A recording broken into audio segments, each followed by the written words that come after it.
911, what is the emergency? I just got home and my husband's dead on the floor.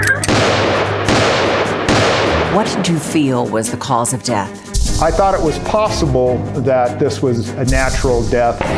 Kelly was distraught, close to hysterical.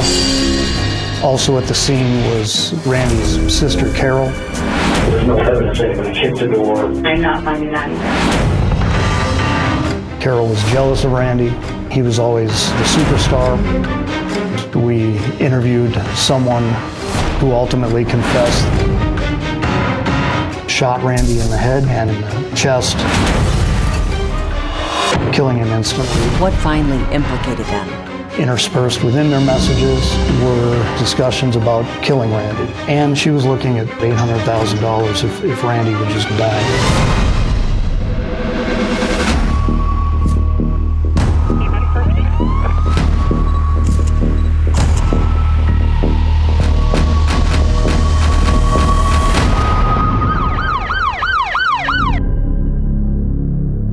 Hi, I'm Nancy O'Dell.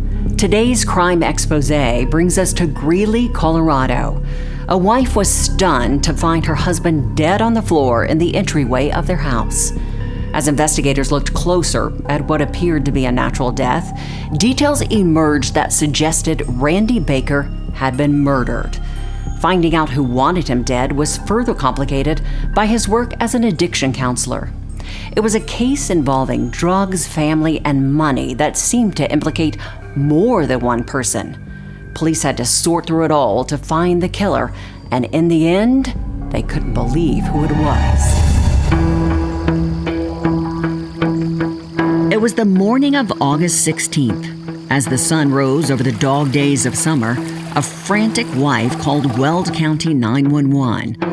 The woman told dispatch that she had come home and discovered her husband dead. 911, what is your name, first and last? Kelly Baker. What is the emergency? I just got home and I opened the door and my husband's dead on the floor. When I arrived on scene, Kelly Baker was seated on the front steps of the home. I made entry into the house and found Randy deceased on a floor. Officer Medhurst observed a man in his 50s with a visible head injury. A bag of fast food and a drink were scattered around the body. Kelly Baker told the officer that her husband Randy had a medical condition and was about to enter hospice. So, hearing this information, what did you believe might have caused his death?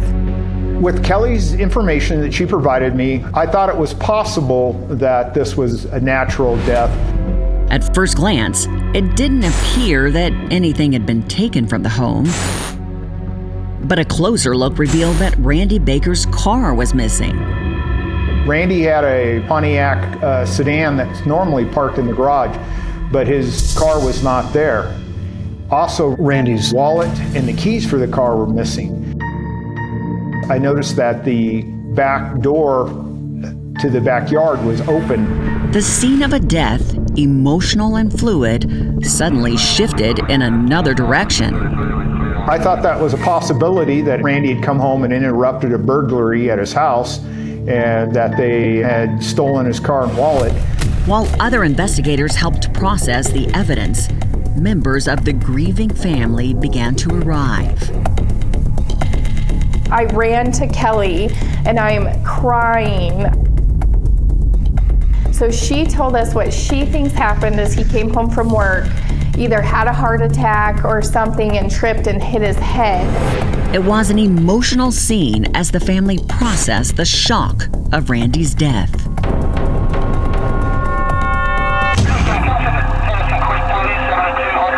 At the scene was Randy's sister, Carol Baker, and Randy's daughter, Betty Winnick.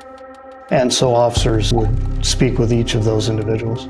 When you talked to the family, did any of the interactions stand out to you? When I was talking to Kelly, her demeanor seemed upset at learning the death of a significant other. Carol's demeanor was pretty emotionless. Randy's sister Carol had been in her brother's home earlier and said she didn't notice anything out of the ordinary. She was caring for the dog that Randy and Kelly had. I asked Carol if she'd left the door open, but she wasn't sure if she'd left it open. A fast food bag that lay next to the body was retrieved as evidence. Inside was a receipt with a timestamp. So why was the time the food was purchased important? I went to that fast food restaurant to look at video surveillance.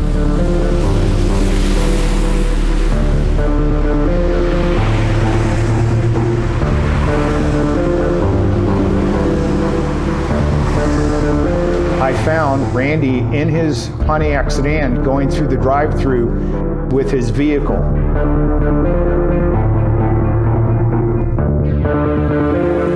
So this told me that Randy had made it to Greeley and should have driven it home. The death appeared to be an accident caused by underlying health issues. But days later, discrepancies would suggest a more sinister cause of death for Randy Baker. Carol said she saw a character in the neighborhood that she just felt that this individual was suspicious. Investigators looking into the death of Randy Baker awaited the autopsy. But the coroner's findings came as a surprise. What did the coroner find during the autopsy? During autopsy, the forensic pathologist found a large caliber round in his chest. It was definitely a surprise. There were bullets in his body. Detectives now knew that Randy Baker's death was a murder. Finding out who was responsible would take time and a lot of digging.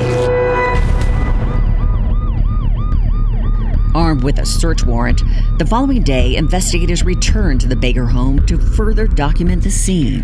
What did the officers notice that was different this time at the Baker home? At the initial call to the home, photographs captured Randy's Harley motorcycle that was parked in the garage. During the search warrant, that motorcycle was missing, and Kelly Baker asserted that upwards of $10,000 in cash could not be found inside of the home. Police again questioned Randy's wife, his daughter, and his sister Carol. And this time, Carol recalled seeing someone in the neighborhood the day Randy died. What did Carol tell investigators that she didn't share days earlier?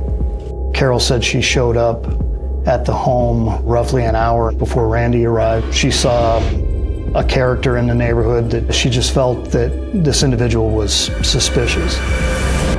Police learned that Randy was a drug addiction counselor at a halfway house, as well as being a former addict himself. They considered the possibility that the stranger reported by Carol might have been someone Randy knew from his work. It was also revealed that the marriage between Randy and Kelly Baker was ending. According to Kelly, the breakup was amicable. Kelly had essentially separated from Randy, moved out of the home, in with some friends, but she continued to work as a hairdresser in a salon that they had built in the basement of their home. 2 days after Randy's death, police got a break in the case.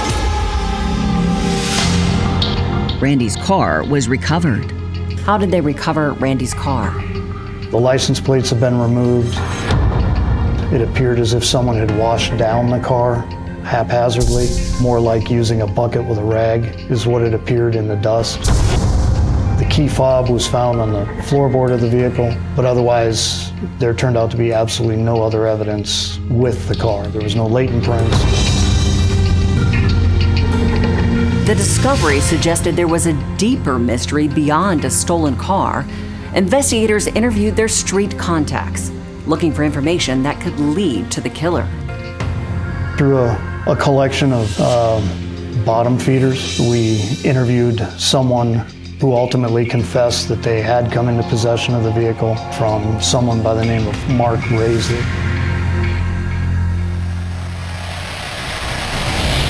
Police learned that Mark Raisley was the nephew of Carol Baker, Randy's sister. They immediately arranged an interview with Mark, who had a surprising story to tell. Include with me, now would be the time to do it, because we don't want Carol to reveal something that Yeah, just never told me. Like I said, like in the whole interview, or whatever, like I've seen Carol that one time when she gave me the car.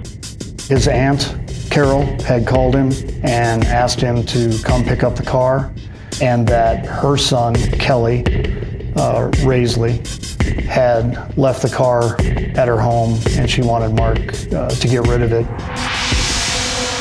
A court order was requested for the cell phone records of Kelly Baker, Carol Baker, and Kelly Raisley. The digital data would lead investigators into a dark web of deceit and greed. They were almost in constant interaction with one another.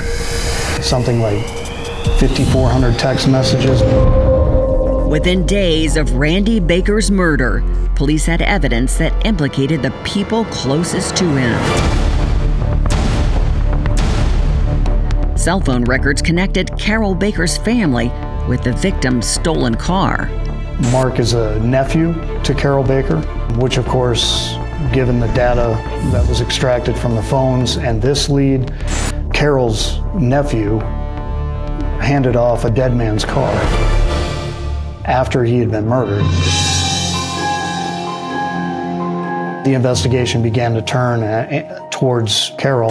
The forensic download revealed a treasure trove of text between Carol and Kelly Baker, the victim's wife. What did the text reveal? They were almost in constant interaction with one another. Something like 5,400 text messages over a 3 to 5 month period. But it was the content of those texts between Carol and Randy's widow that really jumped out at investigators. Kelly hated Randy Baker, as did Carol. And interspersed within their messages were discussions about killing Randy. And ultimately, Carol Baker's son, Kelly Raisley, joined into these conversations. Investigators didn't want to scare off Kelly Baker and Carol by confronting them with the evidence they had found.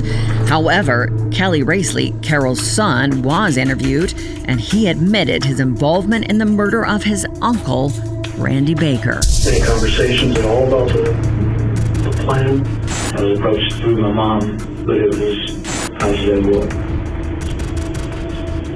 don't worry about it, I'll take care of it. Did she explain anything? Did either of you talk about killing Randy? I mean, we knew what it was. Kelly Raisley said Carol drove him to Randy's home, and then his mom drove away when he realized Randy had just walked into the home. He spun and shot Randy in the head and shot Randy in the chest, killing him instantly. Kelly Raisley then stole Randy Baker's car and asked his brother to dump it at another location. Kelly's reward for the murder was Randy's prized motorcycle and $10,000 in cash. Did these ladies think they were going to get away with this? Apparently, yeah. Did they ever talk about it? Were they ever worried that they were engaged in coordinating the murder of Randy? Apparently not, because they did everything I told them not to do. What police wanted now were the masterminds who orchestrated the murder. Randy's sister Carol and his wife, Kelly Baker.